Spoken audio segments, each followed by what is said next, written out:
What's up, college basketball fans? I'm Sam Gillette, your host tonight of Bourbon, Beer, and Basketball. We got another fun-filled show for you tonight with a few twists and turns along the way. But right now, let's get into it. We've got 5'8" from Plano, Texas, gold certified Team USA and Plano West basketball coach, Mr. Jonathan Yates. What up, peoples? I'm in the building. The party can start.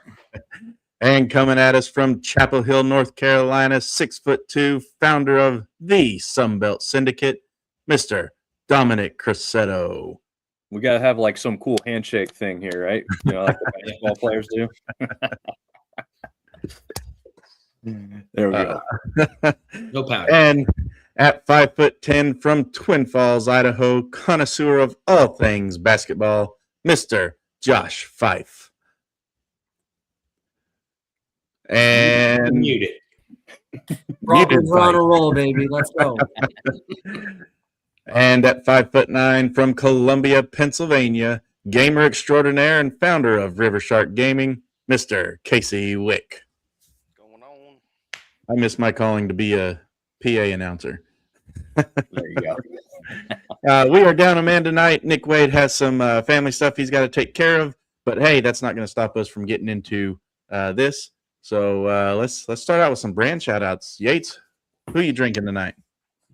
Well, right out of Farmers Branch here in the DFW area, we've got a little Three Nations Brewing Company, a little Texian beer. It's a Mexican-style lager. It's only a 4.3, so I may not be filling this one too much, but it tastes delicious. It sounds delicious. All right. Dominic, what you got tonight? Oh, man. Well, I didn't get to run out today. So we just did a Coastal Carolina inspired show yesterday on the Syndicate because they've been on a little bit of a winning streak. So I'm going back to episode 1 throwback already and going with the Shot to Clears beer here tonight. So we'll crack this puppy open. Craft. That sounds like corporate America. It tastes like it too. Josh, have you got rid of your doctor yet? I didn't get rid of him, but I'm going with some of you Texas people. Lone River Beverage Company out of Houston, Texas. Nice. It's a 4% agave nectar and lime hard seltzer. So easing back into things here. Oh, nice. That sounded crispy. That sounded like Texas. It's like Sprite. All right, Casey, what you got on the table tonight? I ain't got shit on the table tonight. I'm hydrating.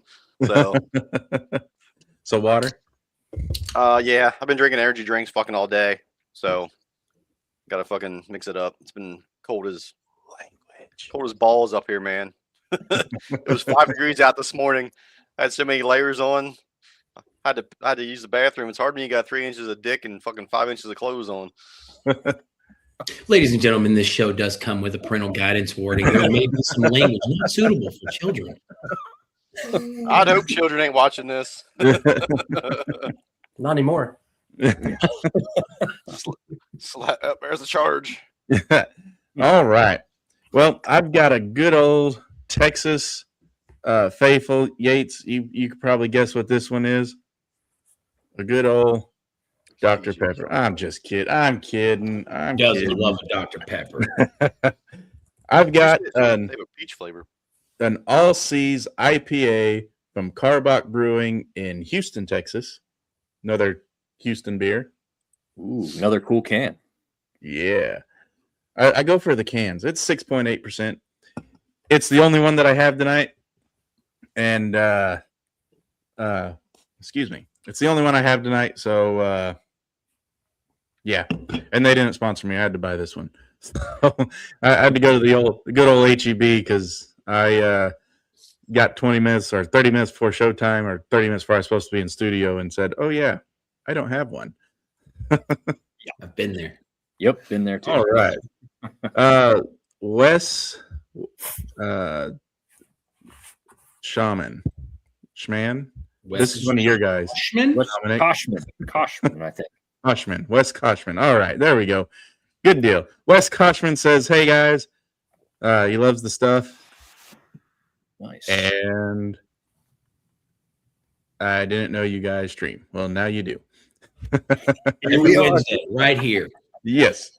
So, can. Ooh, So that was a good one.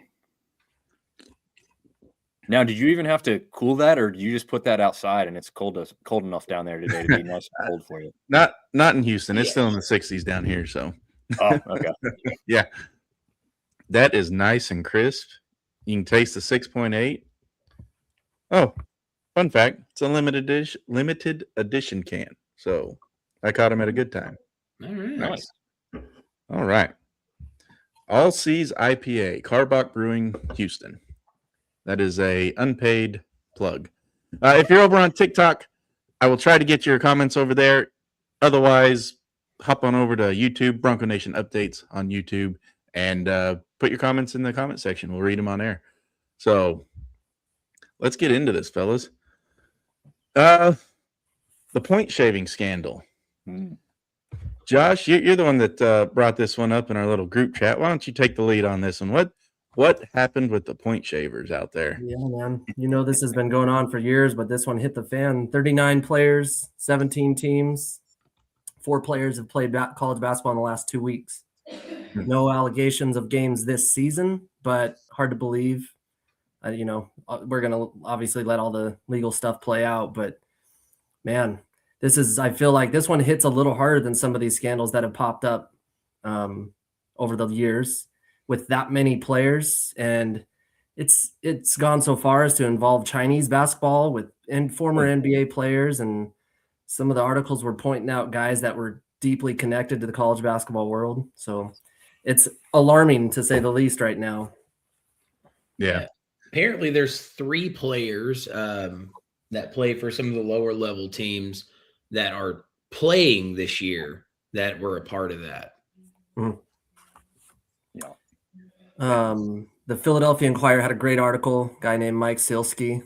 He posted, and can I read a quote, Sam? Because this one came big. He said, even if law enforcement authorities keep catching the fixers, the credibility of college basketball and sports as a whole will still be in peril. The more arrests, the less public will trust what it sees on the field and the court. The corruption can appear total and endless, yet so many stay strangely silent about it. Yep. It makes you wonder, those guys that got caught that are playing on teams this year. Wonder how well those teams are going to do now that that kind of player isn't on them anymore. Like, you think about it, you're point shaving, and you're like, oh, we can't let this go over a certain amount of points, so my shots are going to be off, or I'm going to turn the ball over or something like that to keep the score low, or go off because you need to reach a certain over-under or whatever. Yeah. So you got to wonder how many of those teams that maybe historically were bad or in the middle now start doing better because the group of guys out there wanting to play and wanting to win that aren't part of that are now playing to win without that untimely turnovers and stuff like that. So that'd be interesting to watch, see how well those teams end up doing. Yeah. Yeah. LaSalle's former coach, Fran Dunphy, did a pretty big interview, and he's kind of the first guy to come out and really talk in depth about it, but I kind of felt bad for him. He was going way back, wait, some middle of December game. Did I notice anything? Should I have seen something? Yeah. When you got, and that guy's pretty, well respected in the college sports world. So if somebody like him's questioning, what if you're a brand new coach and this hits your program? I mean, this is just the dominoes I worry about right now. Yeah. And I think a lot of these schools were the mid-major level, right? Where, let's be honest, it's probably easier to hide, right? Like you got a nationally televised game where a guy's missing open layups or something real obvious.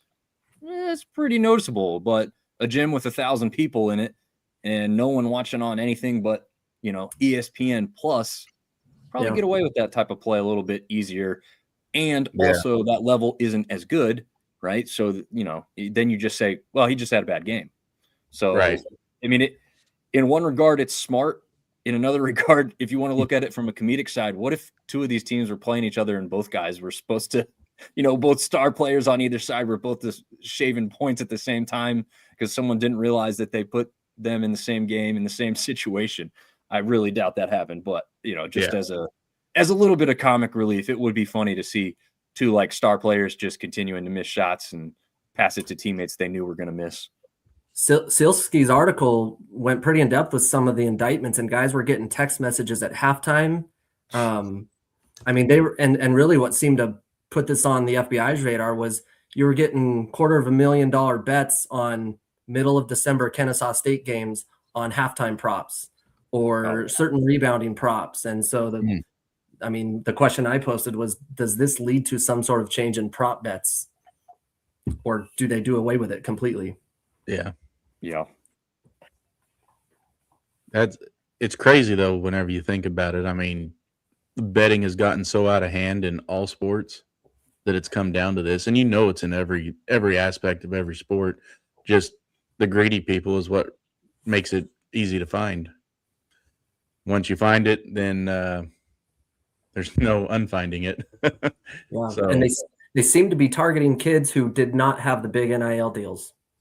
Which makes sense. Oh, you got passed up. Well, here, let's take it to your school. We need you to do this, and you'll get what, 50,000, 100,000. That's exactly it. But is anybody really surprised with like the recent influx of money into the sports that the kids are selling their souls for? No. Yeah. Yeah. Sadly, no. Nope. Yeah. And it's happening every sport, kind of every level, Completely. and it's just it just came out now. That's it. Again, on TikTok, I see our numbers rising up over there. If you're watching over there, we are live on Bronco Nation Updates YouTube channel. Go ahead and pop on over there and be part of the show over there. You get to see everybody's faces, not just my ugly mug and their voices.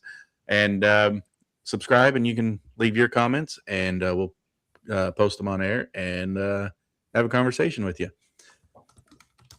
So there are now 3 undefeated teams left in NCAA basketball Division I. Cincinnati, they're playing in about 7 minutes. Arizona, undefeated team number 1.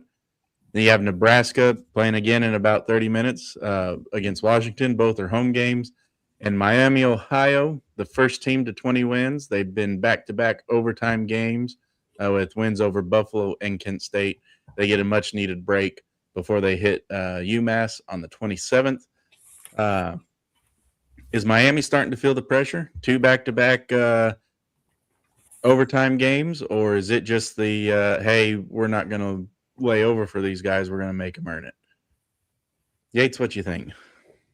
I just think it's a case of everybody knows about them. Yeah. When you come in, you start beating up on teams, you get an undefeated record, you get the reputation of being the top dog. When you're the top dog, you got the target on your back.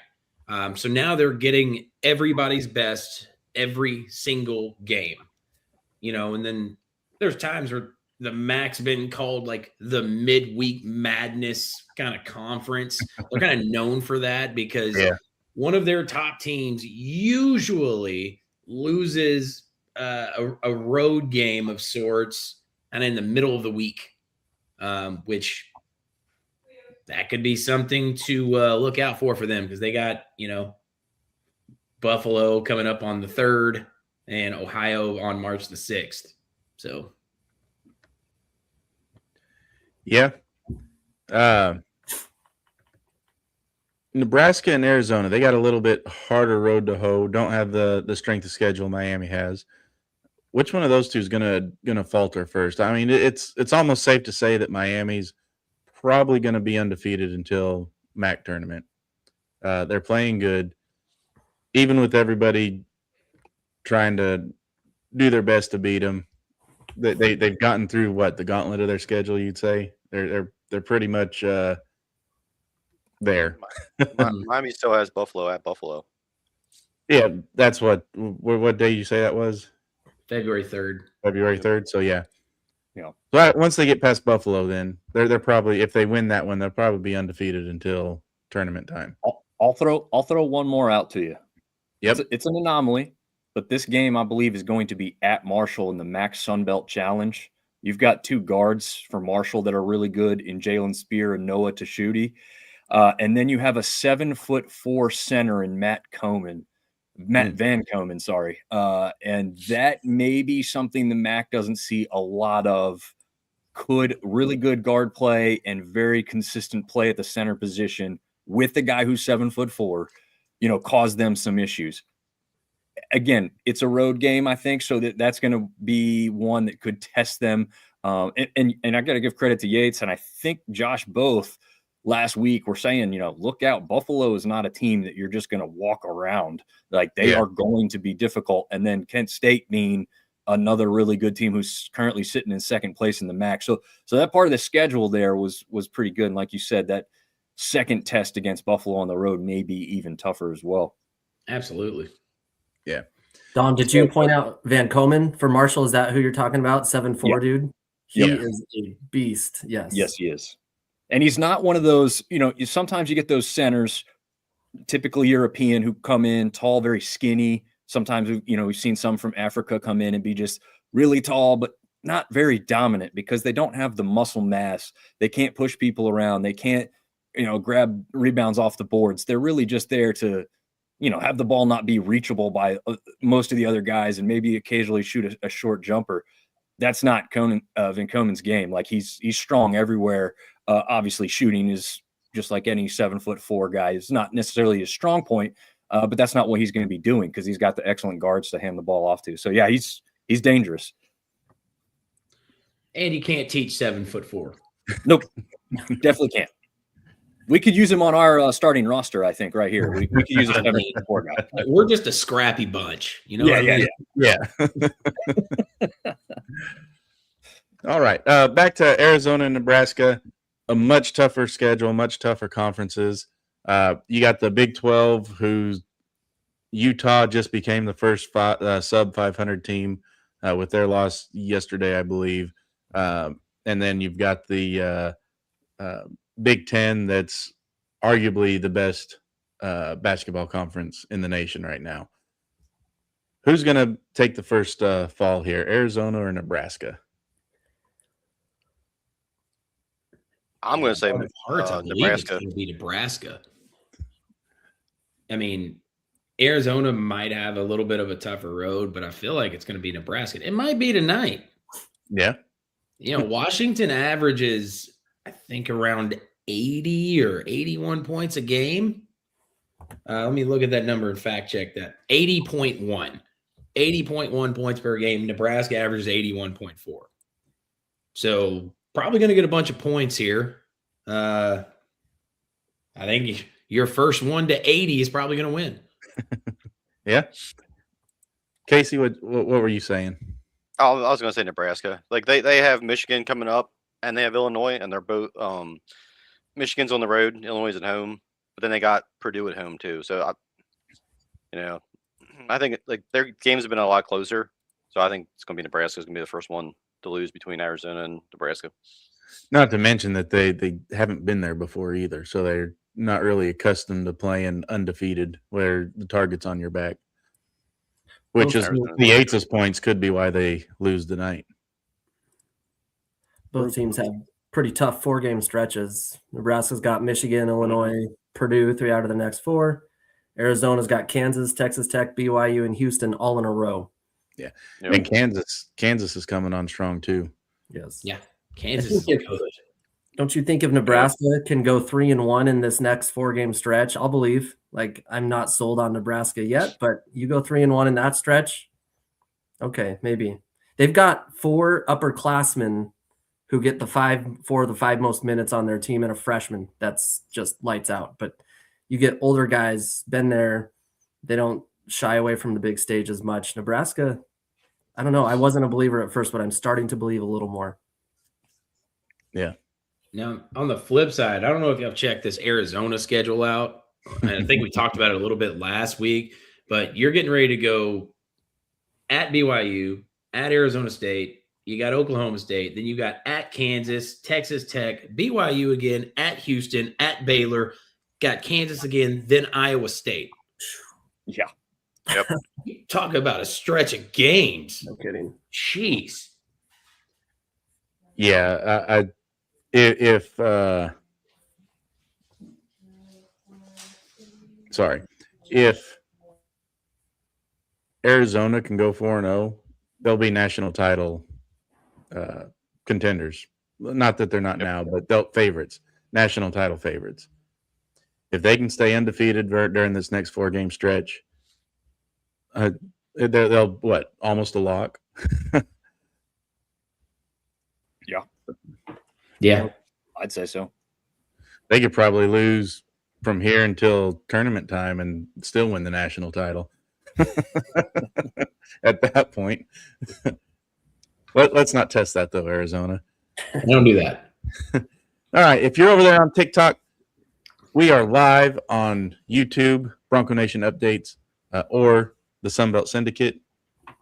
If you want to pop off over there and take a look, you can subscribe, leave your comments, and we'll read them on there.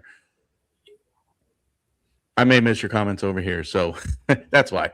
All right, let's look at who the biggest pretender is. Now, let's look at conferences as a whole, and then let's go into, in each conference, who's the biggest pretender in each conference.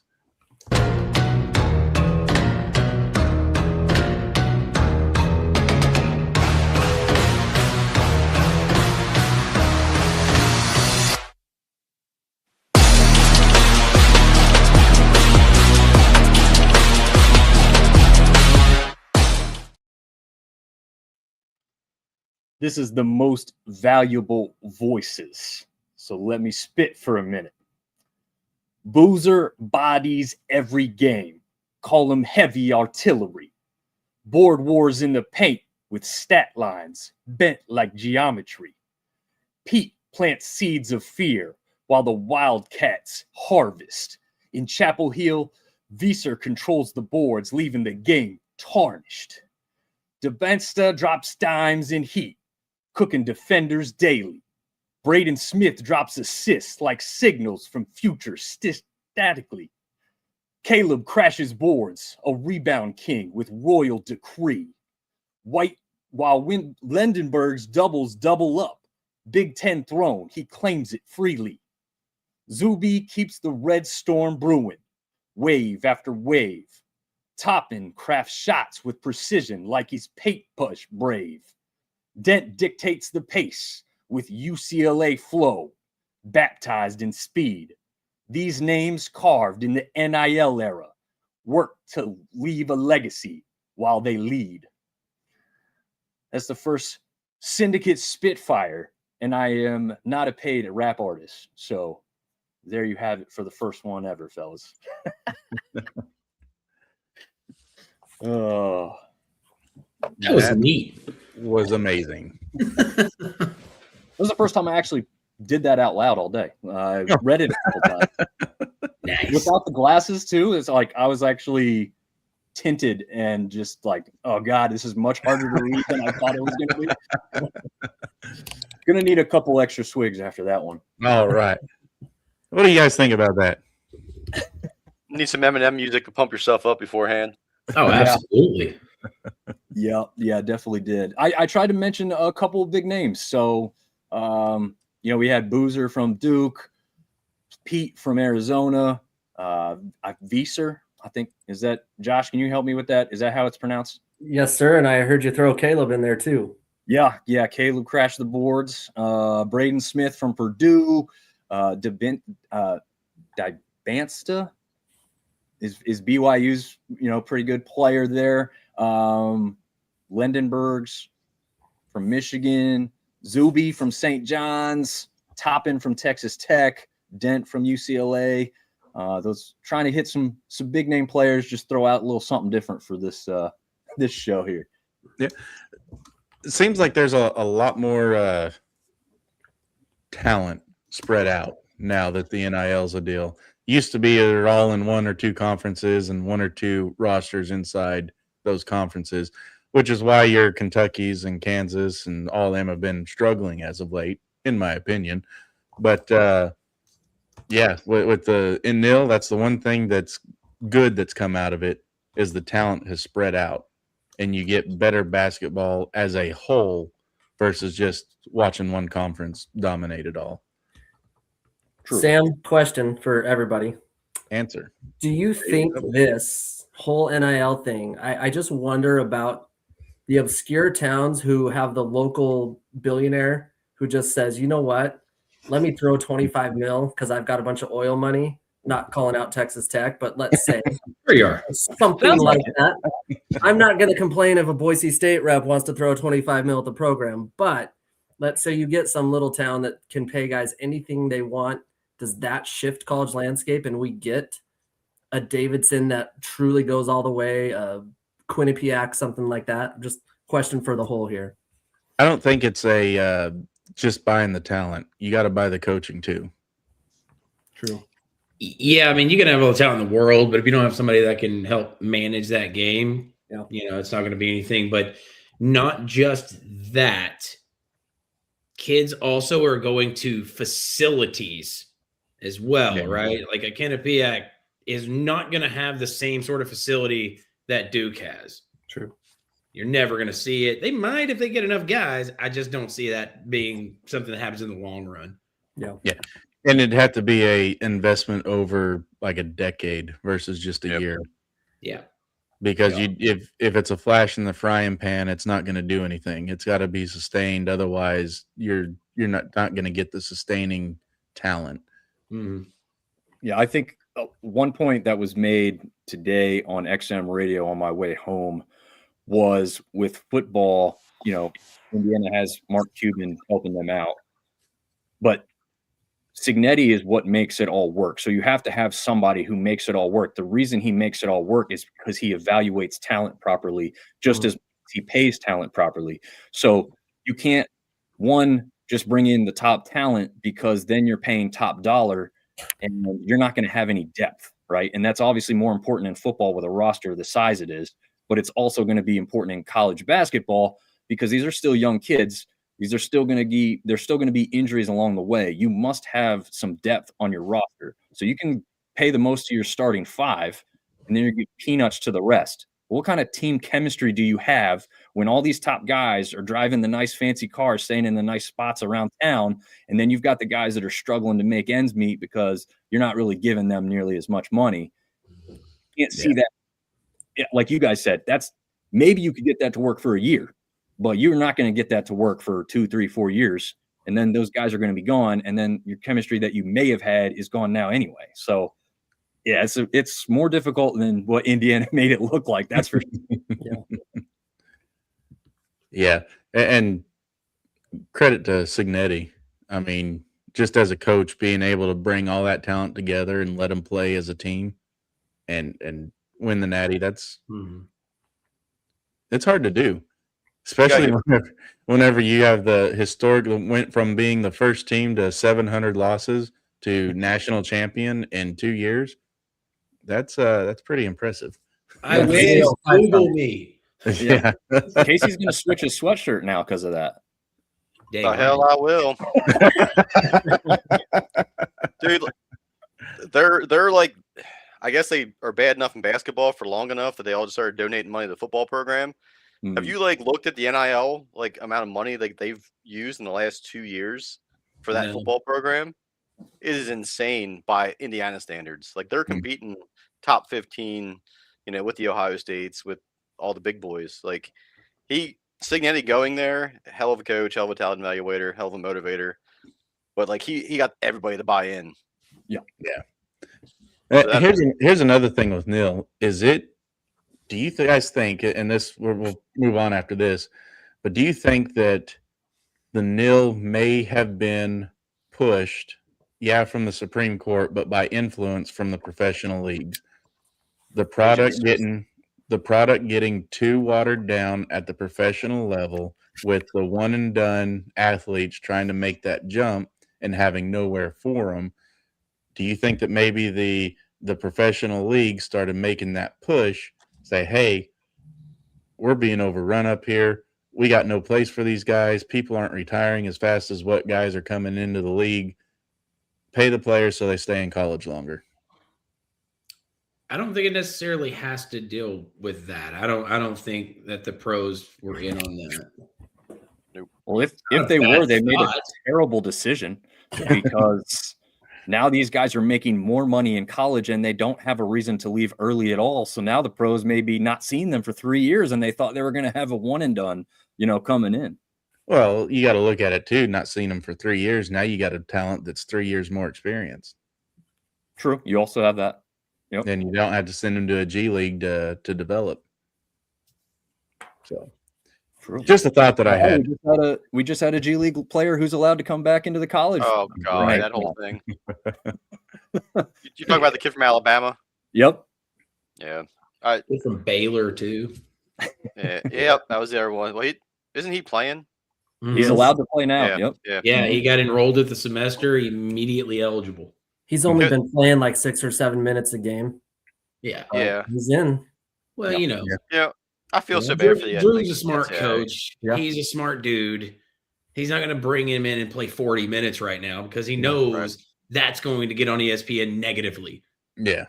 So. Yep. All right, let's go before we were rudely interrupted by the Spitfire. Be rude tonight. Yes, it was. Biggest pretender, first as a conference as a whole, and then we'll get into each conference who the biggest pretender is. The ACC, the Big 10, the Big 12, and the SEC, the Power 4 conferences. Which conference is the biggest pretender going into come tournament time? I don't think I made up my mind on this still. There's just so much to pull from, but I mean, I think I said it last week too, but if we're talking conference as a whole, I think the ACC is your pretender of the Power 4. Yeah. I still believe it. Yeah, I wouldn't be surprised if they only get 4 teams in this year. Yeah. Maybe 5.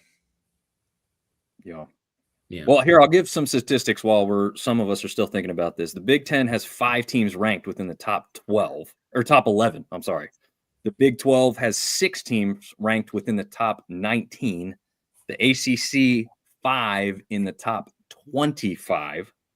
And the SEC has 5 within the top 21. So, yes, I mean, the ACC, if you go by that metric specifically, does seem to be the weakest out of the 4 at this moment. Yeah.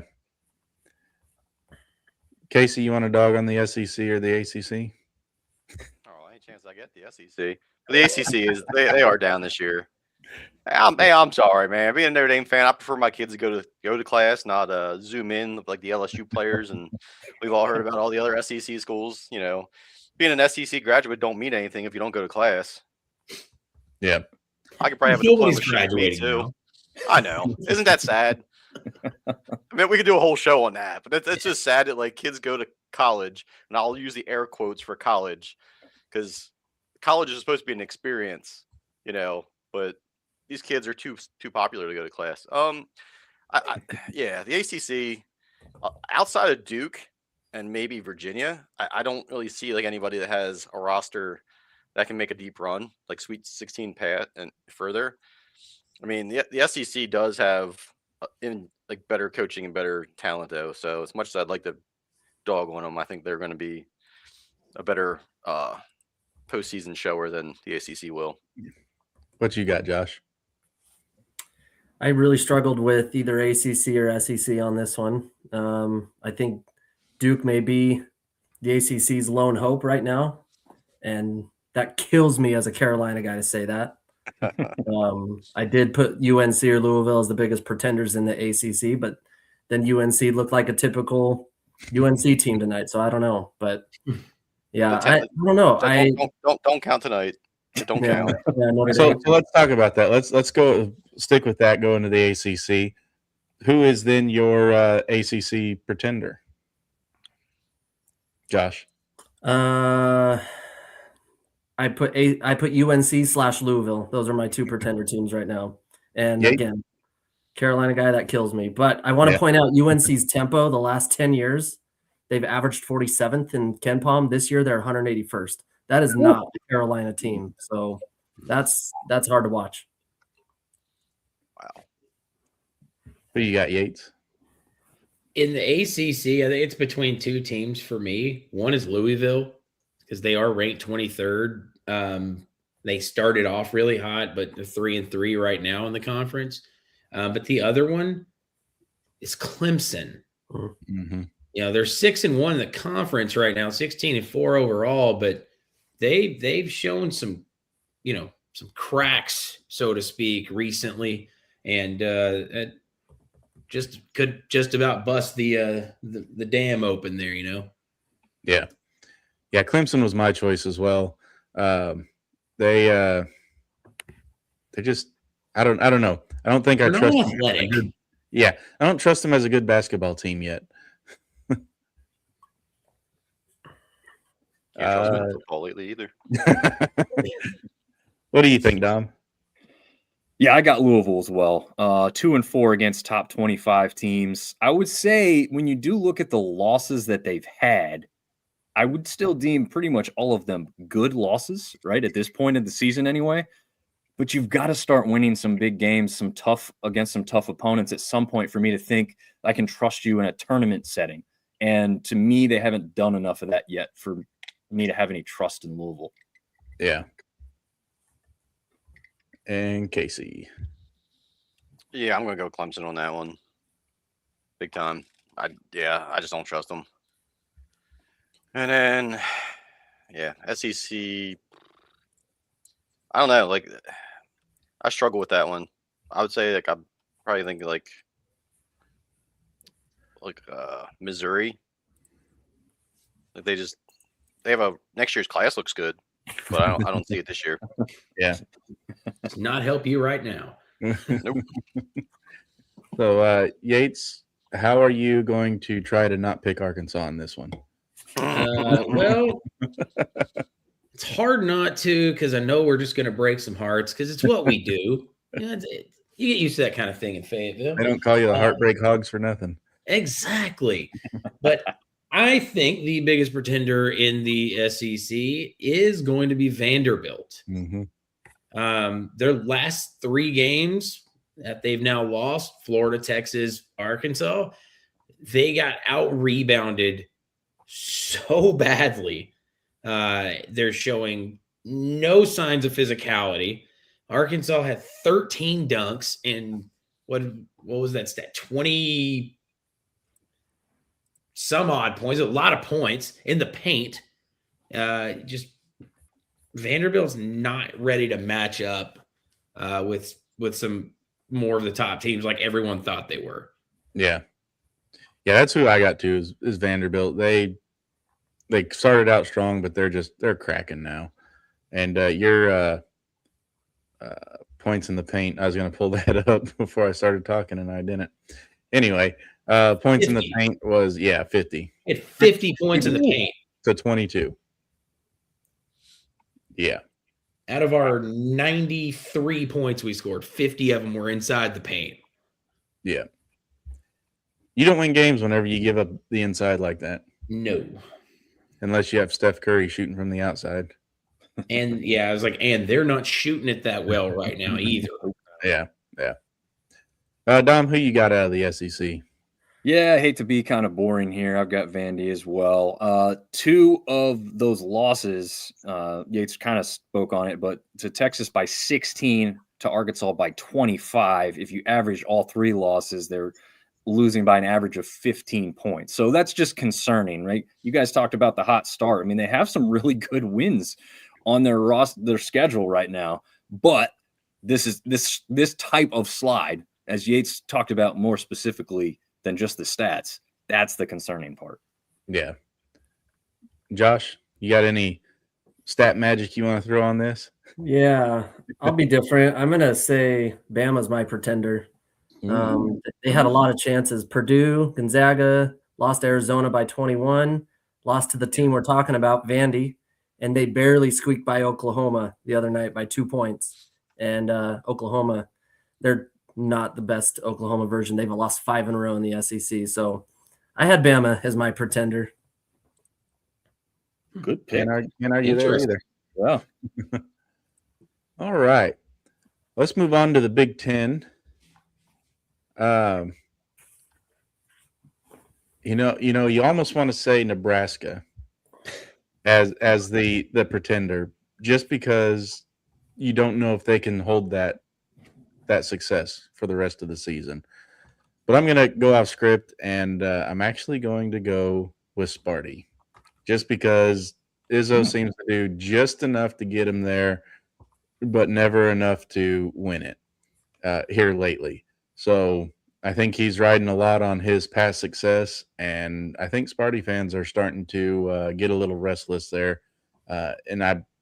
Who knows? They could be calling for his head by the end of the season, with the coaching carousel stuff going around with teams that have consistent wins, not necessarily in basketball, but in football, getting fired because they can't win the big ones. James Franklin. So, what do you guys think? I think Izzo had one of the best lines of the week, talking to one of his players. Told him that he couldn't guard his mother. And he's like, yeah, my mom's 99. And in the press conference, they ask about that. So does she had a little game? Because no, she couldn't play at all. Because if you locked him in the gym in the nursing home, that'd be a heck of a battle. Oh man, I think your pretender in the Big Ten. I guess if we're going to call them that right now, I'm looking at Wisconsin. They're sitting at 5-2 in conference, and I don't really trust them right now. Yeah, they gave Michigan their only loss so far. Yates, I'll back you up on that. 28-point loss to BYU and a 30-point loss to Nebraska, 16 to Purdue. That's rough. Yeah, I can see that too. I just wanted to be different because I knew everybody else was going to pick that. Dominic, who you got? Well, I got another different one for you. Nice. Ohio State. I'm looking through their schedule, and I'm just not impressed with a lot of their wins. I mean, they beat Notre Dame by 1. We know what Casey thinks of his team this year. It's not overly impressive. They had a big win over St. Mary's, but that is Mount St. Mary's. So that doesn't get you any credit because that's not the St. Mary's team that everyone talks about. They lost to Pitt. They have a loss to Illinois and North Carolina and Nebraska. So when they needed to beat the big, better teams, they haven't done it. I'd say their best win so far is UCLA. And honestly, I don't think that win's all that impressive. So to me, Ohio State is kind of the pretender here right now. And Casey, what you got? He took mine. I was looking at Ohio State, and I watched them in the Notre Dame game earlier in the season, back when I had hope, and wasn't really that impressed with them. And I mean, yeah, they're very hit up and down. Like, it wouldn't surprise me if when they play Michigan, they make it a game, but then they'll turn around and lose the next game by like 10 to 15 to somebody middle of the pack in the Big Ten. Yeah. One more time on TikTok. If you want to join the conversation, you want to see the everybody else on the screen other than what Dominic's posted on the Sunbelt Syndicate there, hop on over to Bronco Nation Updates YouTube channel. Subscribe and post your comments there. We'll put them up on screen and read them whenever they come through. Moving on to the Big 12. Casey, let's start with you. Who's your pretender in the Big 12? Since yours was stolen the last couple times, who you got? Oh, you know who I'm going to go with. I'm going to go with the BYU Cougars. When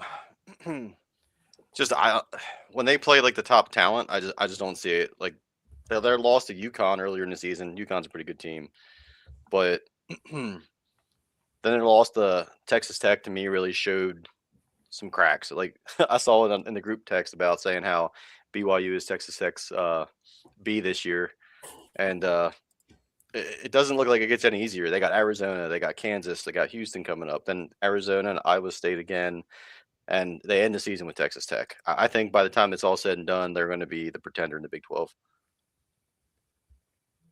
All right, Josh, who you got? And if you steal mine, I'm muted again. Well, then I better pick BYU because I'm afraid you're going to pick Kansas. Nope. Yeah, BYU. DeBonce's crazy good. They've got a kid named Richie Saunders who can step up but Texas Tech showed how to beat BYU the other day, and it was shutting him down. He went 6 for 17 from the field, only had 6 rebounds. It made BYU look like, oh, okay, we got the recipe on how to beat them. And to go 6 games in the NCAA tournament, you got to have more than one. So BYU is my pretender. Yates. Iowa State. I knew I should have went with me first. Muted. Yeah, you should have went with you first. My bad, guys. My bad on that. But yeah, they've got a lot of issues going on there. Like, their half-court offense is just not any good. So, like, if they can't get out and run, now what? Yeah. If Joshua Jefferson's not on, that team's not on. Yeah. So it's sad. Whenever you have one player that can determine whether you're going to have a good night or a bad night, it's potential for pretender status. Because all you got to do is take out one player and everybody else crumbles around you. Dom, who you got? Well, I thought I was going to be the guy that was crazy picking a high-ranked team that was performing very well, but you guys went ahead and went above me. I thought we might see some West Virginia, some UCF. We know they're pretenders. Come on. Yeah, I guess that's what I'm figuring now. I went a little crazy here. I said Kansas. They are great at home, but they are not great on the road. That's where they're struggling. They are just 2-3 against top 25 teams. They're 8-1 at home, but just 2-3 away. Again, those are top 25 teams that they've played on the road, so their schedule is pretty tough on them. But I don't know. You team like Kansas, they look like a better team at home, but they've got to start showing that on the road a little bit. Maybe that's harsh because, pretender, you're thinking maybe they're going to be bounced early in the conference tournament and then possibly in the NCAA. I don't know. This team could still get past the first round or two and it wouldn't surprise me. I would be surprised if they're there towards the end, in the Elite Eight or the Final Four. I just don't see that out of Kansas this year. Yeah. Yeah. See, Dom, now you got me confused on why you didn't pick Arkansas in the SEC. We're really good at Bud Walton Arena, but you get us out of Fayetteville. Yeah. Well, I think beat us by like 25. Yeah, no, Arkansas was definitely there, but those 3 straight losses by Vandy, by how they lost them, was just really unimpressive. Absolutely. So I don't think any of us really had much of a choice on that one. Yates, I had not watched Arkansas until just the last week, and Darius Acuff, is that the dude? Yeah. He is SGA part 2 from just watching him. That is a grown man, 18-year-old. He's insane. Yes. He's ridiculously good. So crafty. He's amazing. So there's a lot of talking heads out there that have the SEC as the best conference, getting 10 teams in. I don't see it. Maybe you guys do. I mean, yeah, they can be good, but are they, ESPN's got that deal with the SEC. And if you watch our college football roundtable and Pop's pop-offs, you know the rants he has about the SEC and the ESPN and all the money and everything to it. But does that deal kind of bring a perceived bias to the basketball court as well as the football field where people get in over there? Or is there something that I'm not seeing in the SEC? Yates, let's start with you. I mean, there's absolutely something there, obviously. I mean, you go back to last year, Texas nabs the last spot in the NCAA tournament, basically. They're not really very good. They really have no business getting in. And you had some other deserving teams that got, kind of snubbed on that. Well, why did you do that? One, Texas is Texas. People are tuning in and there's going to be money there. But also now you've got the SEC logo behind them. Yeah. That's double your money right there because I'm not one of these guys, but there's weird SEC homers out there that now root for the conference versus just their college. Like, I could care less if Texas A&M goes out and loses every single game. Thank you. Beat them every time. But, there's other people that can switch alliances. So they'll tune in for an SEC game because it's the SEC. Yes, Sun Belt. No, I was saying that's me. I jumped on the I JMU know. bandwagon for the CFP, and that's not my team because that's my team. But No, I get it. That's We're different in a fighting small conference, right? It's like yeah, haven't we're been fighting a there. bigger war. That's all. But, when somebody from Arkansas is going, yeah, the SEC has this many national championships. We have one in 1964. Georgia, Bama, Florida, Auburn, LSU. That's who has all your titles. Other than that, shut up. Man. And the SEC loves to claim the co-shared titles as their titles. Oh yeah, and I used to like some SEC stuff, but not like that. I just laugh at like the conference that talks about being the best, like claims the participation trophy championships. Well, because now we can go. The reason is just now, and you got to think small. You got to think small brain here. Now you can go. The national champion beat me. I could beat everybody.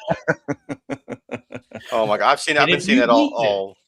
And if you were the team that beat them in the regular season, it's our national championship. Taking that UCF mentality. Well, I brought it up 2 weeks ago with a selection committee. Which conference has 2 people on it and nobody else does? Yep. Yeah. The SEC again. At least they have a G5 as the chair. Kind of help level that out. Yes, sir. Yeah, that was a smart move. Yeah. They needed it. But guess what? Unfortunately, he's in the SEC geography. So right. if there's some swindling, Got another one, baby. We will schedule half of our non-con games with you next year if you vote with us. There you go. Yep.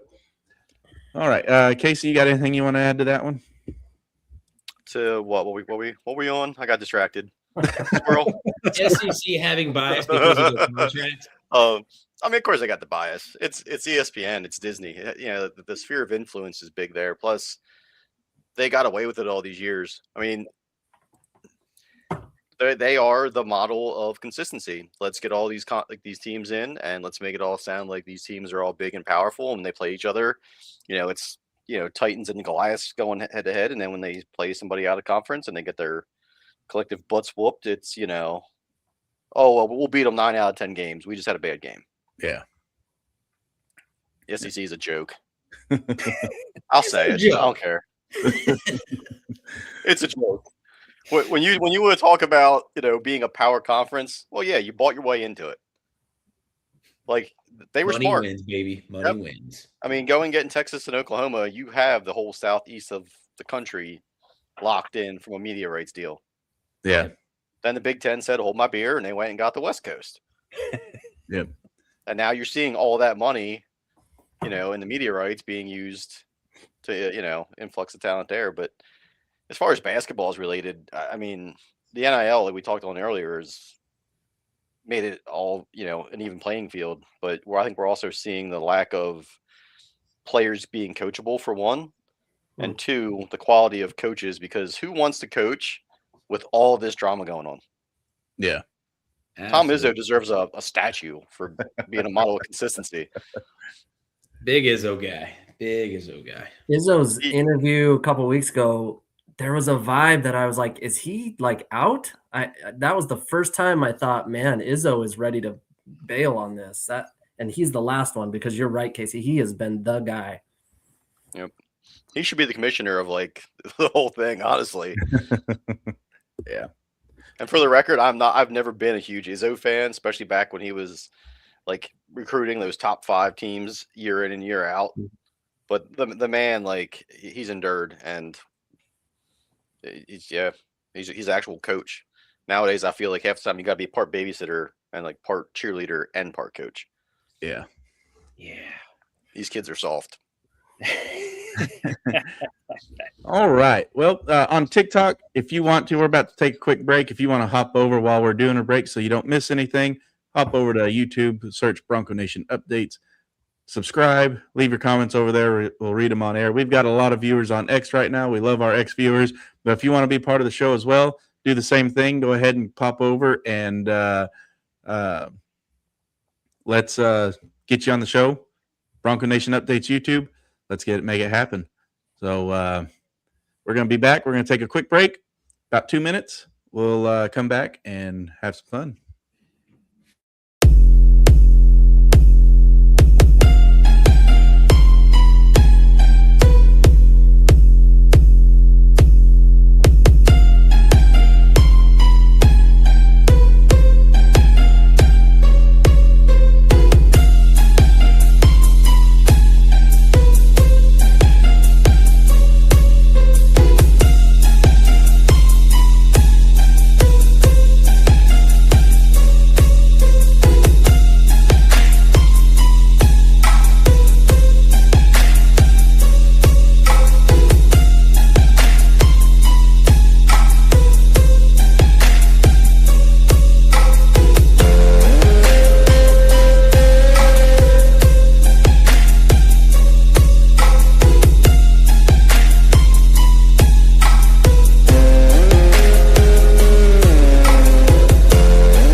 All right. Welcome back to Bourbon Beer and Basketball.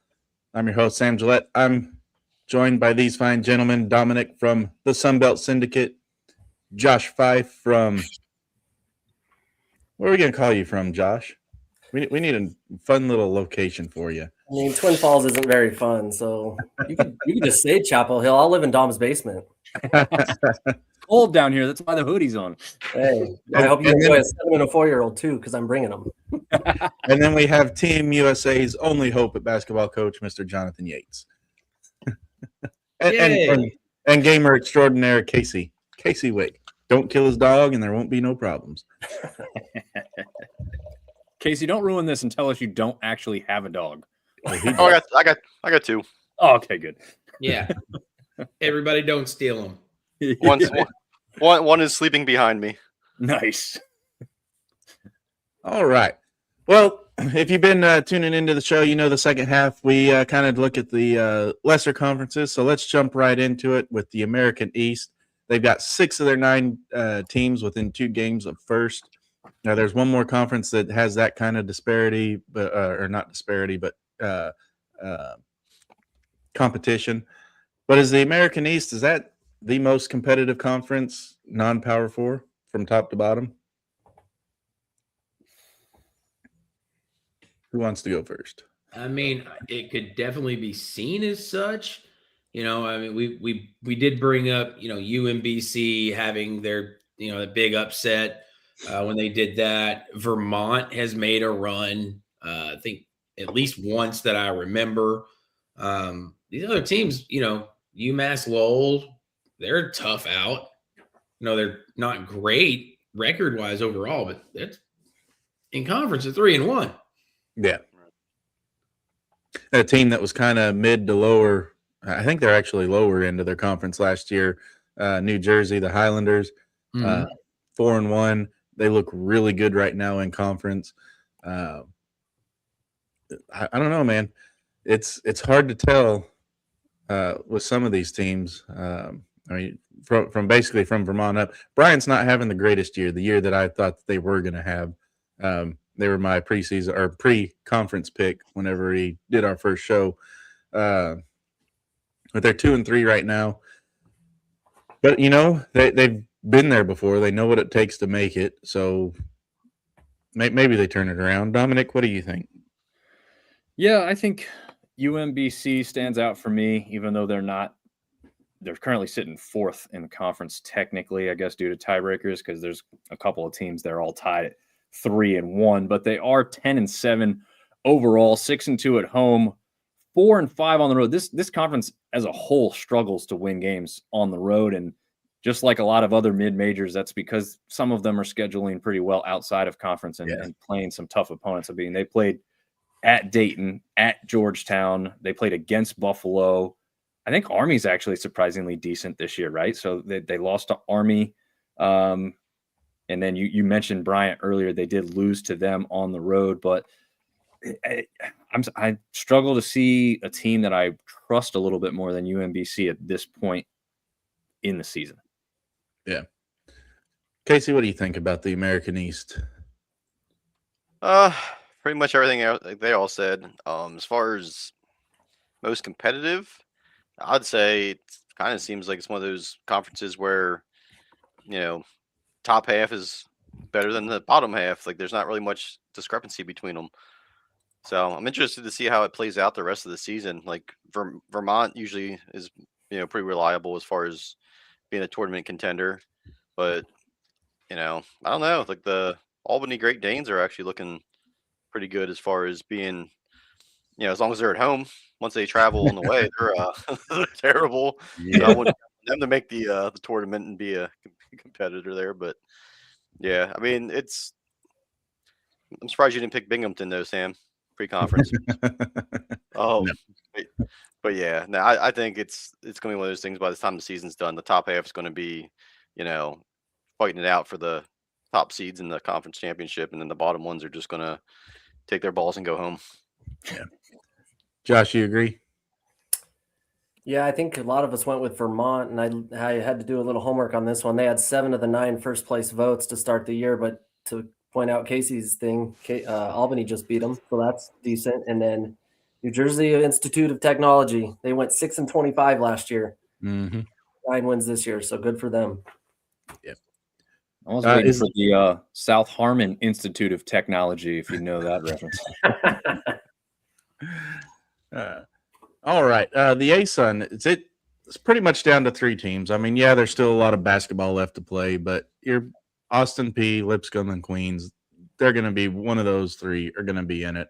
The question is, will any of them be able to be a bid thief to get a second ASUN team in? I say no, but the question's still out there. Was there any bizarro world that the ASUN gets a second team? Not from me. Not from me. Yeah, as soon as hell freezes over. There you go. Well, we are Pennsylvania. I said hell, not just Texas. You haven't lived in Pennsylvania then. Come to Pennsylvania. Is that conference down to 3-team race this early in the conference slate? Yeah. Yeah. Yep. I mean, Central Arkansas is 4-2 right now. Yeah, 2.5 out of first place. So, yeah. I mean, 0-9 on the road. 9 on the road. Yeah. But they did also lose to, Bellarmine. So Man, some Arkansas. go Bears. Yeah. I'm an Arkansas homer. Leave me alone. I'll Red go- Bulls and Bears and and cousins and sisters and hey, that's Alabama. Oh man. I got Off a the quick shout out to Queens for a fantastic schedule out of conference here. They scheduled Winthrop, at Villanova, at Duquesne, at Furman, at Virginia, at Arkansas, and at Auburn. So yeah, their record doesn't look great, but they are becoming battle tested. Some of those they're on games have been decently close. Some of them have been blowouts. The Arkansas and Auburn games were not pretty, but those are the type of games that you want to hopefully pay off in the end. So I like this Queens team that, they're getting a little beat up early, but that could play beneficially when it's just their conference, at the end of the year and in the tournament time. For sure. 42nd toughest conference schedule or non-conference schedule. So yeah, you're spot on, Dom. The Big West should change their name to Cal plus Hawaii because that's pretty much all it is. But this is the other conference that has 8 of the 11 teams in it within two games of first place.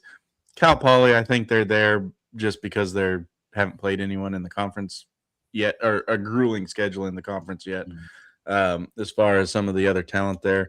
And Cal State Northridge, probably along the same line. So really, it comes down to 6 teams, in my opinion, between Hawaii, Irvine, Davis, San Diego, Santa Barbara, Long Beach. What do you guys think? Is there anyone outside of the Anteaters or maybe UC Davis? I think Hawaii is a pretender in this league.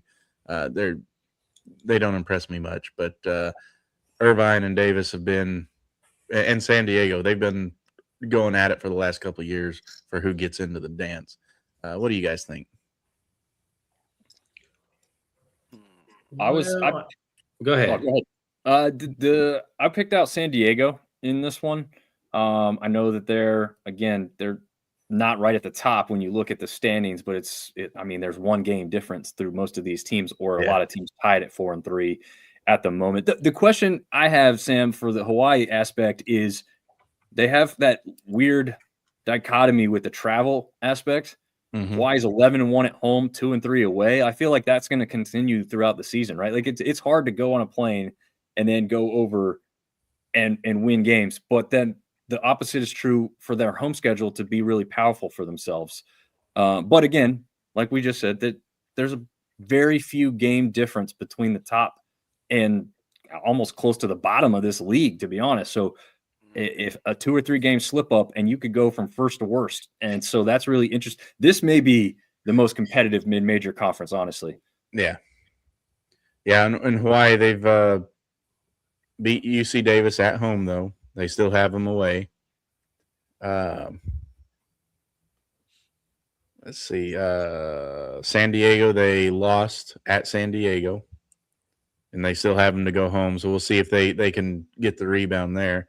And then they just lost to Santa Barbara. So at Santa Barbara. So we'll see if they get the rebound whenever they go home. So, yeah, see how they do on the road. But like I said, I'm not sold on Hawaii. I think that they'd probably fare better in the the American East, where they're terrible on the road but good at home. Yeah, they'd probably fare better in that conference. True. Can I throw some Hawaii stats at you guys? Sure. Yeah. Number 26 in defense, Ken Palm. And if you're looking at their schedule, the most they've given up is 76, with a lot of 40 and 50-point games. However, they're like 250th in offense, and they only have one guy that shoots over 40%. Most of them are in the 20s and 30s. Ooh. You got to have 3-point shooters in this college basketball landscape. And to Dom's point, traveling and keeping in rhythm and that kind of stuff, that's brutal. Yeah. 230-win teams last year. Big West is one of those that's like, man, do they get 2 in if they can do that? But I don't know if we get 230s this year. So yeah, I don't think they can get it this year. No. All right. Anyone have anything else to bring to the Big West, the Big California and Hawaii? They're changing a lot next year. Davis moving on, Hawaii going to the Mountain West, San Diego going to the West Coast Conference in 27. So it'll be a different conference in a couple of years. Yeah. Oh, yeah. They're adding 2 California community college teams. Yeah. I'm kidding. Cal Baptist, who's losing a bunch of programs, and they're going to flood all their money into football and basketball. Interesting. Those community college teams, that's Stanford and Cal, right? Yeah. If you've ever been like out west to a football game, it's embarrassing. That state is not part of the United States when it comes to sports. They get the Lakers. They probably show up for the Lakers because of all the celebrities going there. Oh, absolutely. So I went to a Stanford game, and like people didn't show up till halftime. Like it's just like Perfect. let's go to the bars, let's have fun. Oh, Stanford's playing, we'll go there after. They're still pre-gaming. They've got to build their tolerance up to be able to stand it. Oh, I could tell you stories. Oh man, that state. All right. The Coastal Athletic, is anybody going to beat UNC Wilmington? The Nope. Seahawks. I mean, somebody will beat them. It'll probably be Elon, but they're not going to get. I think that's your tournament bid is right there, Wilmington. Yeah. Hofstra is your highest rated Ken Palm team in that conference. Really? Number 109. Seahawks are sitting at 121. That's interesting. Yeah. And that UNCW Charleston battle is always a big time rivalry, not far apart from each other. Both gyms get packed out and really raucous when they host each other. I mean, right now they're 1-2, and we'll see if it stays that way. Again, technically, there's a couple teams at 4-2, so they're not a true second place, I guess you could say. But that's just always one of those ones where you feel like it's going to be one of those two teams. Although, like you guys said, I mean, you got Elon Hofstra, and I wouldn't even totally rule out the Campbell Fighting Camels. I mean, you gotta love that name. All right. Let's move on to the Horizon League here. It's basically a two-team race between Wright State and Oakland. Purdue and Green Bay, Purdue, Fort Wayne, and Green Bay, maybe, but they've fallen off. Green Bay was terrible last year. Purdue, Fort Wayne fell off at the end of last year. So I don't think they have the stamina to make it. So is this a two-team race coming down to tournament time? Josh, let's start with you. I see you nodding your head over there. Yeah. I mean, I'm all in on Oakland. They started their season with Michigan, Purdue, Houston as their first 3 games. They have the second toughest schedule in the nation. So talk about battle tested. Man, your first 3 against that gauntlet. That's a coach who's thinking for the long run to me. Oh, absolutely. Yeah.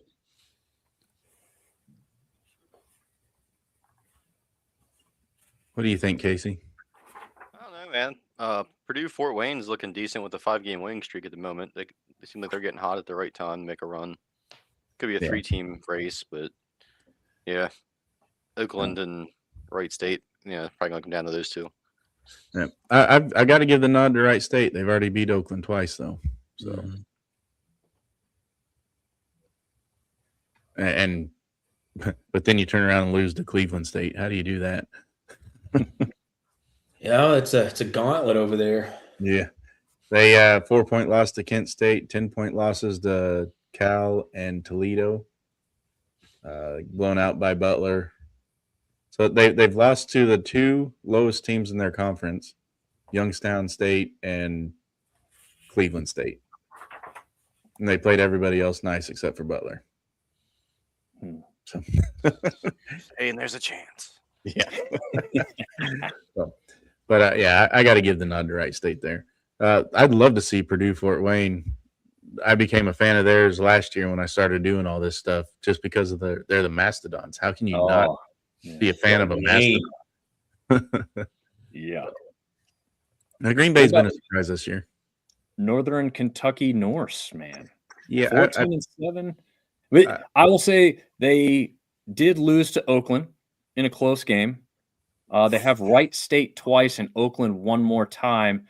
The concerning part is they did just lose their last game to Robert Morris, who's towards the bottom of the conference. So you got yin and yang there about they'd really have to be strong against those top teams to flip it, but they've got a chance or opportunity to do so, I guess. Yeah, their conference losses aren't blowout losses either. Right. 2 points to Purdue Fort Wayne, 5 points to Oakland. I think their biggest conference loss is Charleston with 11 points. So, and even that's not a blowout anymore. 2 points to Green Bay and then 3 points to Robert Morris. So, I mean, if they play close like that, some of those games, them shots are going to fall, and all you got to do is win your tournament, and you're in. So, All right. Moving on. The Ivy League. Everybody in the Ivy League is within 2 games of first place, but let's be real. It's going to come down to Dartmouth, Yale, Harvard, and maybe Princeton, but I'm not sold on them yet. Most likely it's going to be, let me get my French voice on, Yale.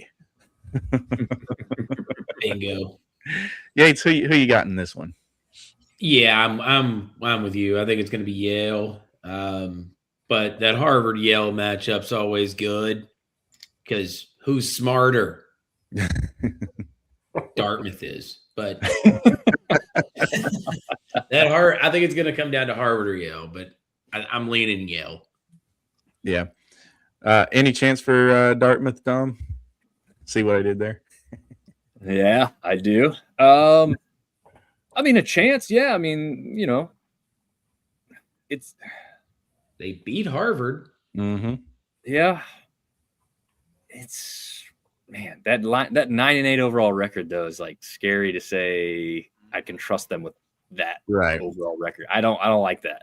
They lost to Marist. They lost to Bryant. They lost to your App State. Woo-hoo. 13-point loss to Miami. Blown out by Colorado State. Blown out by Sacred Heart. Blown out by Florida. And 10-point loss to Penn. So, but they beat Princeton and Harvard and Cornell. Yeah. They don't get any points for beating Cornell, but Big red, baby. Yeah. Oh, man. Casey, you want to add anything, or Josh? I'm thinking Yale. Yeah. Yale, number 25 offense in the country, and their 3 losses, one of them's to Alabama, and they still put up 80 on them, so not bad. All right. Let's see. Let's go to We got a pretty good comment over here. Hey guys, who's pouring the best bourbon? Ooh. We don't have anybody doing bourbon tonight, do we? Do we have any bourbon tonight, guys? Yeah, it's because somebody supposed to kind of Send out some tasters. yeah. Josh. I wasn't one to send out the tasters. I was contacting the guy who's sending out the Don't put that Somebody email on me, dropped the Ricky ball. Bobby. So the 3 poor guys love having you on here. They tuned into our college football playoff shows when we were doing those. Yeah, we're lighting it up tonight with the light beer drinks. I'm drinking bourbon this weekend. I promise you that. But mainly because I'm on the road and not in my normal surroundings, and couldn't find a local brewery to get me, or distillery to get me hooked up in time for this one. So, but hey, if you guys want to bring us on and send out some tasters and come on the show and tell us what we're tasting, and we'd be more than happy to make a show out of that, or at least an intro out of it anyway. Yep. I volunteer. I volunteer as tribute. All right. Love having the 3 poor guys in here. It's not poor as in they don't have money, but poor as in they poor. Anyway. Decisions. No, we get it. We get it. All right. So let's go to the MAC, not the Mac, the MAC. The Metro Athletic at the Metro Atlantic Athletic Conference. So this one here, you got another one that's got 2 clear favorites, but you really can't rule out Quinnipiac, Marist, and Siena just yet. And on the fringe, the Mountaineers, because last year they made a late push after I had ruled them out, and then they're like, well, maybe, and then they didn't do it. But this one's basically come down St. Peter's and Merrimack. I'll be happy to be proven wrong, though. So if anyone has a different opinion, speak now or forever hold your peace. Lovely. Gonna be the Peacocks. Yeah, I gotta go with Peacocks. I'm going with the Warriors. Oh, You got to let him fly on this one. Let him strut. I was waiting for it. Gotta let him strut. All right, Peacocks it is. And then, of course, the MAC, you're basically Miami, Ohio. However, with Miami being ranked, if they lose their conference championship to Akron or Kent State or, God forbid, Ohio, does the MAC become a two-bid conference? I think if they win every game up until that point, yes. Yep. I think it would be that situation will be akin to the JMU thing with like you can't put a 5-loss Duke above a 1-loss James Madison. That's going to be the argument for Miami. Like, yeah, the strength of schedule is going to be weaker than some of the SEC teams that are on the bubble at the end, but at some point you have to reward winning over losing. And I think that's going to be a hard metric to overcome there. Yeah. All right, we had the MAC, and now we have the MEAC. The MEAC. You're getting more sugary as you go down with the names there, Sam. The Mid-Eastern Athletic Conference, a team that was absolutely horrible last year, 364 in a lot of the standings. Maryland, Eastern Shore, Hawks, Yates and I both picked these guys to in our first show. 4-0, really putting together some quality basketball in conference. They had a decent non-conference slate with games at Nebraska, at Georgia Tech, at Creighton. So another team that really battle-tested themselves early, and it's showing up now. 4 straight conference wins. Morgan State, Howard, Norfolk State, Coppin State. State, yeah.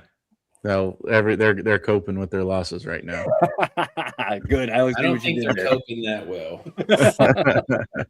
So they're beaten. They've still have to play North Carolina Central. That's pretty much their next unproven test. They've already proven they can beat Norfolk and Morgan State. So is Maryland Eastern Shore the team to beat after being one of the worst teams in the nation last year? I think they're still one of the worst teams in the nation, even at the top of this conference, to be honest with you. Sorry to the MEAC. I got one right down the street from me at NC Central, but it's ugly.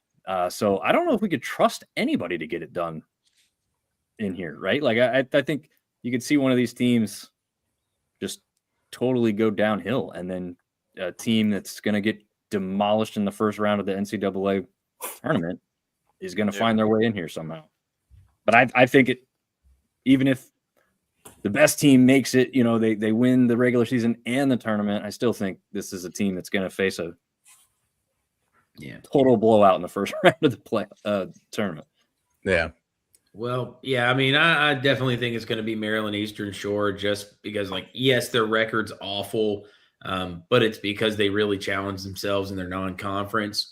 You're looking at Georgia Tech, at Georgia, at Nebraska, at Creighton, at Texas, at Virginia Tech, at Texas. They got thumped in pretty much every one of those games, but they paid for their program for the next 10 years. That and is Coppin State going to be the same as Texas? No. Yeah. We've already seen these guys that can play well. No. I feel like if I say go Birds, I got a 33% chance of being right. Yeah. 33 and a third. I love it. Oh, man. All right. Cool. Well, does anyone have anything else they want to talk about on these mid-majors, or if you can even call some of them that? I've got one point that is kind of shocking, right? Like we talked about NIL spreading this stuff out, making these teams more even and everything. I think that lies solely with the power conferences, because I'm going through here and I'm scrolling and I'm looking at the conferences that are mid-majors against top 25 teams. first of all, some conferences, like specifically the Sun Belt, is kind of weird. Usually they match up with a decent amount of SEC teams. They have played hardly any top 25 teams. But if you look down, most of these conferences don't have a single upset against a high-ranking team. We've seen in the past a Division II team, which it doesn't matter on the schedule because it's an early season thing, where a Division II team has stepped up and beaten, what was it, Kentucky one year when they did that? Yeah. But that's not happening right now. It's very strange to me. So if you go down of all the conferences that are not the Power 4 conferences, and one of those is showing as the Big East, which we all kind of argued that it would probably be that fifth one in there. UConn is 5-1 against the top 25. Seton Hall 1-1. Butler 1-1. And then the only other conference that has a single win is the one with Gonzaga. Oh, I'm sorry, Grand Canyon's in there too with a 1-0 record. But if you take out Utah State, Yeah. that was their one win. Yeah, and so if you take out UConn and Gonzaga, you've got 3 teams that have kind of sprung an upset. And I don't know if you'd call Seton Hall and Butler huge upsets because of their pedigree of being in the Big East, right? Like, I'm looking for what's the team that is going to spring that upset? Because now we're in conference play. There's not a whole lot of out-of-conference games left. It's going to be really interesting to see if anybody upsets anybody, in the first round. They always happen, but it seems less likely than ever before with how I'm looking at the whole landscape. It's just weird. The way I see it is with football, you had you don't have as many teams for the talent to level out to. In basketball, you've got 365 teams now in basketball. So it's going to level out in the power conferences first. You're seeing it in the West Coast Conference, how you got San Francisco and Santa Clara, and of course St. Mary's has been up there too. But you're starting to see those teams level out. You're starting to see like the Vanderbilts and the SEC; those teams start leveling out. So it's just taking longer to trickle down, where you get those bottom tier players from the Power 4 conference trickling down into the mid majors. And that's only because there's so many teams to have to trickle down through to get those resounding upsets that you're talking about. Just my take on it. I think, Dom, what you're saying too is you take all these players that like make a name for themselves in the lower levels, and then like a team like, I'll just say Kentucky, even though they're not as good as they used to be, they'll just go and give that kid an NIL deal that the school he's at can't afford. And then, a kid that's highly touted, maybe doesn't work out at Kentucky, he transfers.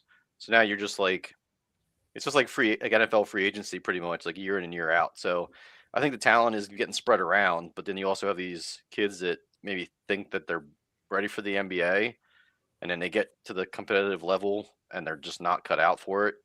And rather than being humbled and trying to work on their craft and get better, they just transfer out. And then the school just replaces them with somebody who's maybe a redshirt junior, senior, to come in and play like 6 man off the bench. I think that's what we're basketball. It's too easy to plug and play.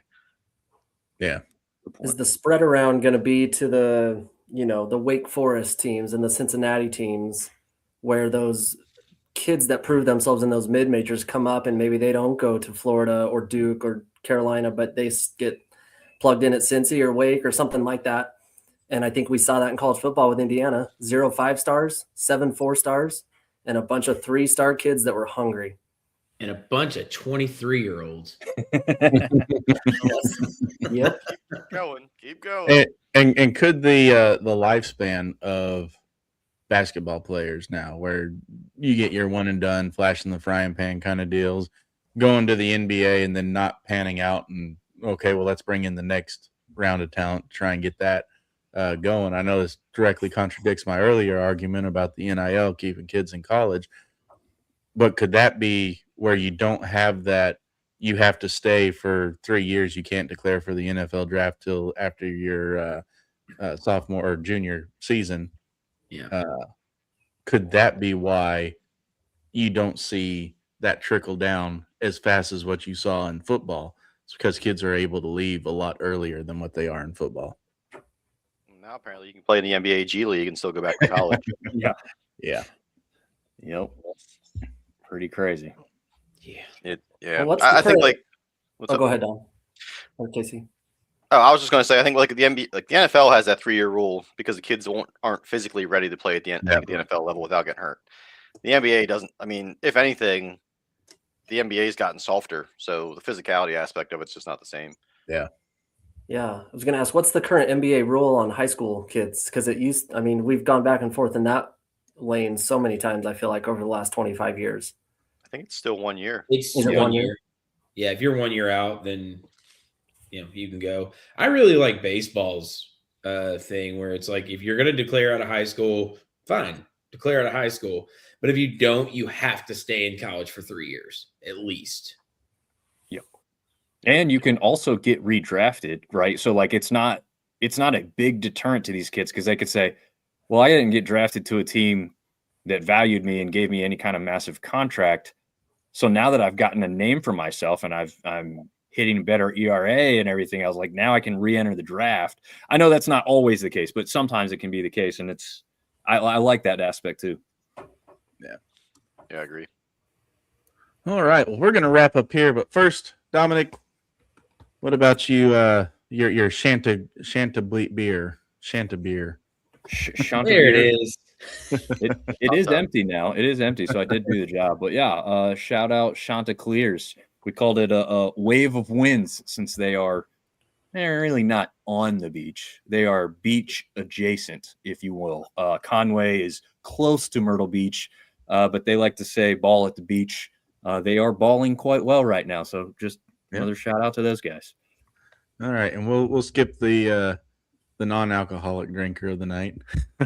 Casey, is there anyone? I'm kidding. Is there anyone you want to shout out? As far as drinking? Yeah. Or anything, since you're not drinking. Shout out your cup, Casey. Oh yeah, the old limited edition. Sam knows this one. Yeah. The limited edition Yeti. I was there when you got it. Good times. Yep. Sam making Boise State friends at the linebacker bar. Yeah. Yeah. That was fun. Good Sam. Yeah. We were there, and there was she was from Florida. I believe they were Notre Dame fans, but she came up and wanted a picture with Nick and I because she watches or her daughter watches our show, or sibling kid. Anyway, somebody in her family watched our Bronco Nation live. Like, oh, they'll never believe we met you, and so yeah, it's a highlight of my night.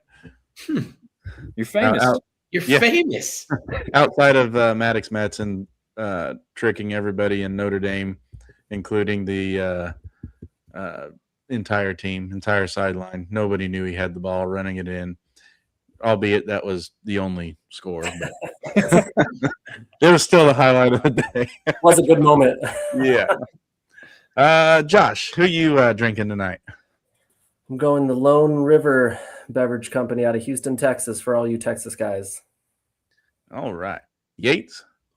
Out of DFW and Farmers Branch, we got Three Nations Brewing. They have a lot of delicious stuff, but I'm sipping on this Texian Mexican style lager tonight. Make sure you go out and get those. Yep.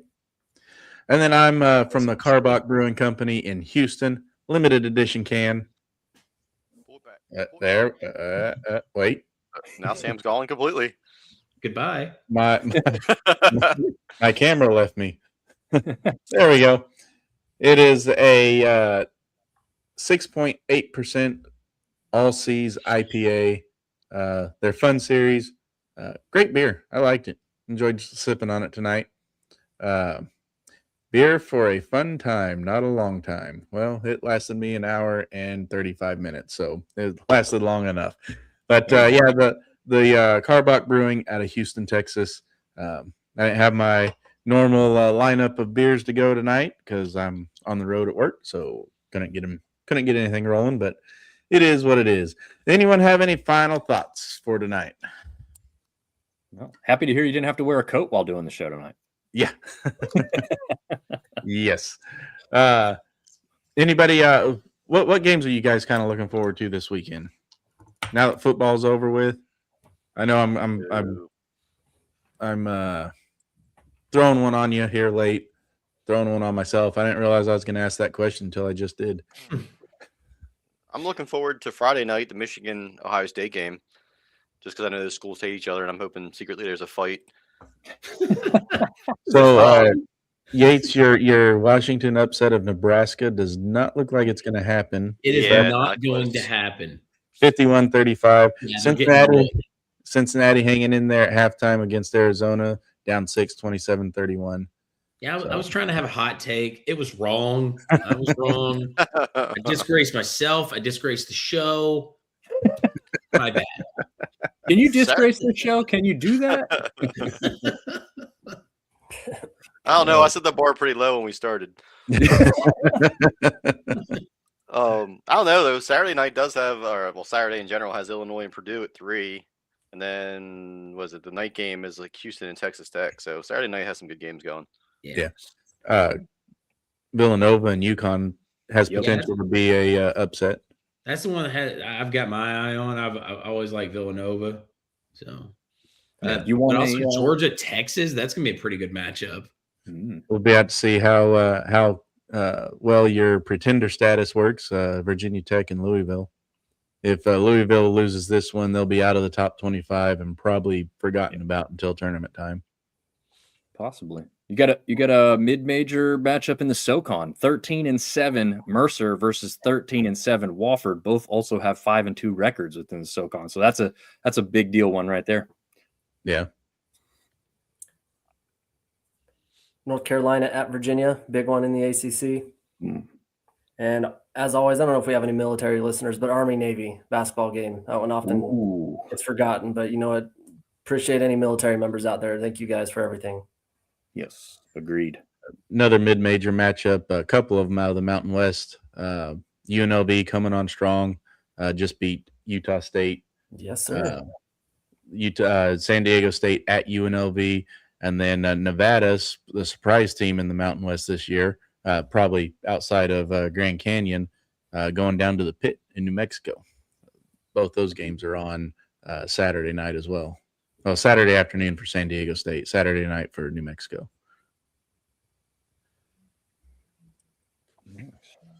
All right. Some good basketball this week. So